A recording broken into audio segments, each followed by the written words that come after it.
Hi everyone, hope you're doing well from wherever you're watching this channel, depending on your time zone.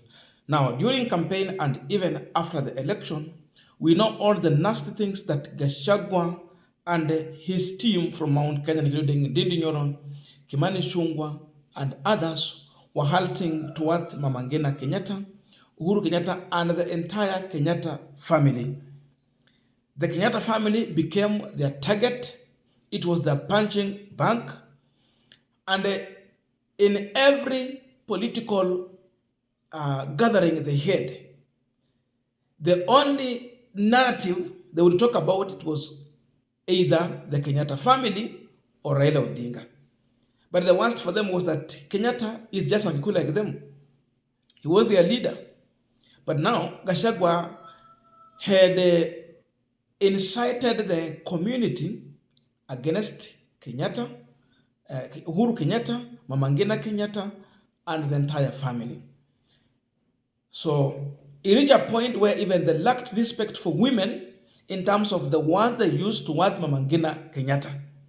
You know all that happened, including sending goons to go and subdivide the northern land, looting, destroying the farm. All those happened. And the man who was in this country when Ruto was out of the country was none other than Rigathi Gachagua, same Kikuyu like Uhuru Kenyatta, where they also come from the same region.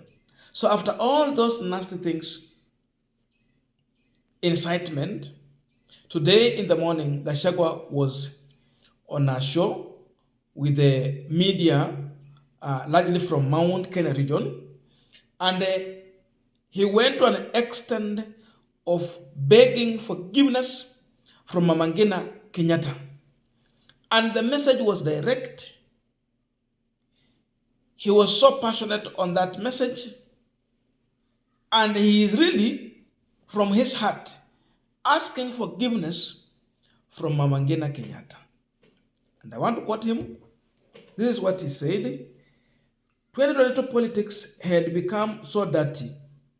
It had reached a point where we had lacked respect, halting insult to Mama Ngina.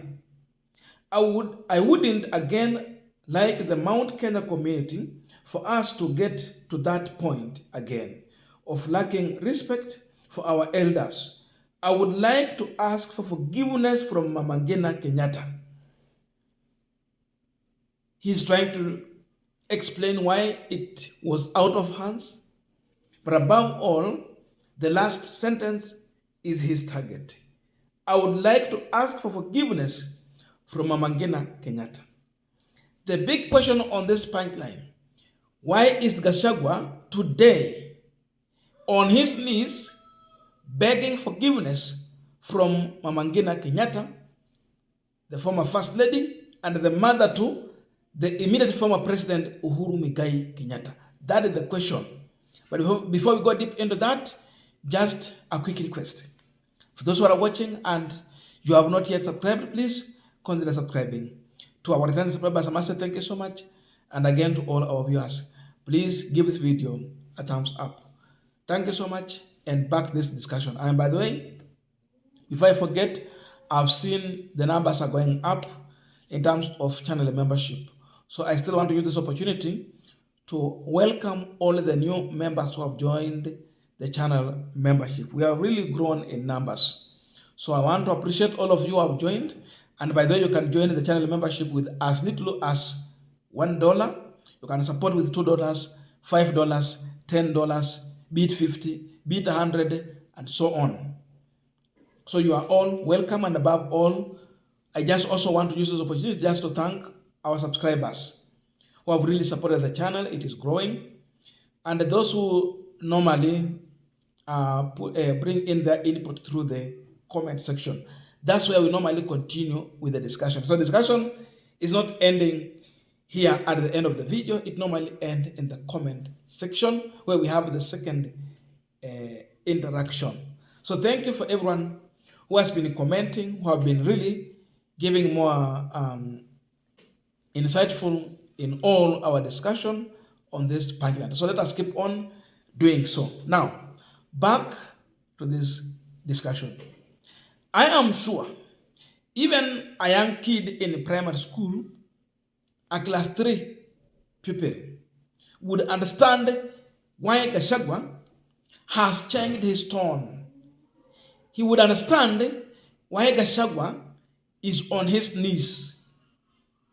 He would understand why Gachagua is begging forgiveness.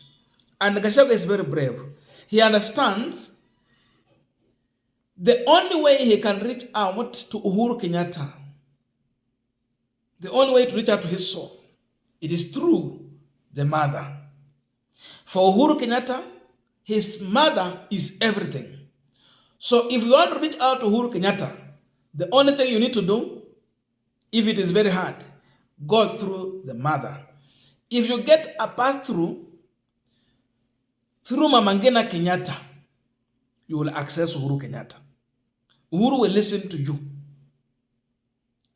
But when you become hostile to Mama Ngina Kenyatta, you become the enemy number one to Uhuru Muigai Kenyatta. Uhuru will do everything to protect his mom. And Uhuru listen to his mom than any other individual. That is the truth. And therefore, Gachagua, in his own wisdom, he's learning that it is time to reconcile with the Uhuru Kenyatta.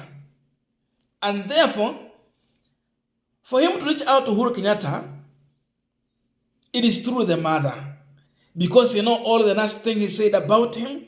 He know all that game he has played with the Kenyatta family. So he know the relationship was beyond repair. Though in the politics there is no permanent enemies. And there are no permanent friends. The only thing that is constant, it is interest. So Gachagua is learning that for his future political interest, he has to have Uhuru Kenyatta and the Kenyatta family on his side. Why? It is because the position of AU chair is going to put Raila Odinga somewhere. After that, the politics of this country might just change. And change means rejecting Gachagua. And that person who will be pushed to reject Gachagua is his boss, William Ruto. And of course, we are already seeing that kind of element by the fact that Ruto said that they will need to have a female candidate for the running mate in 2027. It was not an accident. It was deliberate. He was testing the water to understand how far can Gachagua become emotional, what can be his next plan, what is the reaction of Mount Kenya region. But the fact was that Ruto already has told Gachagua, you will not be my running mate in 2027. That was a clear message. It was a coded message to Gachagua. It was indirect, but the message, no matter by which way, it was delivered to Gachagua. Therefore, Gachagua is learning that for him to survive politically, he will need to lean on someone's shoulder. Unajua, ukipata kobe ako juu ya muti, lazima ujiulize maswali, ni nani alibeba kobe akamweka juu ya muti. So, already, the tortoise found itself on top of the post. Okay, your pond, okay, fence. Someone put it there. It was none other than William Samoei Ruto. So Gachagua was put in office by William Ruto. He did not have the capacity. But because Ruto was looking for someone who seems to be more worse than him, Gachagua was the right person for him. And so Gachagua politics depend on William Samoei Ruto. He's leaning on his shoulder. But now Ruto is saying enough is enough, I don't want you. So he's looking at the next step. Who will be the next person to again carry the crocodile and put him on the tree? He needs Uhuru Kenyatta. So I can see Gachagua has started a new strategy to reach out to Uhuru Kenyatta through the mother. That is why Gachagua is now begging forgiveness from Ngina Kenyatta. If Gachagua was in good terms with William Samoei Ruto, I am sure this statement will not come out. Again, everyone in Mount Kenya region has been betrayed by this administration. They're turning back to Uhuru Kenyatta, that better Uhuru. Because they promised heaven, they have delivered hell. Hell to our economy, hell to our pocket, hell to our farms, everywhere it is hell. So they are becoming unpopular. So Gachagua is learning that I cannot support someone who is not with me, who is planning against me, without now bringing close other people in my own region who can help me. Gachagua was used by William Samoei Ruto to divide Mount Kenya, and Ruto was happy. Every time there was protest, he was going out. So who was planning for evading the Northland? It was Gachagua who was in this country. Why did it happen? Who was insulting Mama Ngina Kenyatta? Who abused the family? Who incited the community against Mama Ngina Kenyatta's family? Today they are begging because they're learning that their interest will not be served in Kenya Kwanza. His interest can be elsewhere. The question is Uhuru Kenyatta ready? That's the big question. Time is going to tell. I don't know your views, but let us put in the comment section to continue this discussion. Thank you so much and see you in our next video.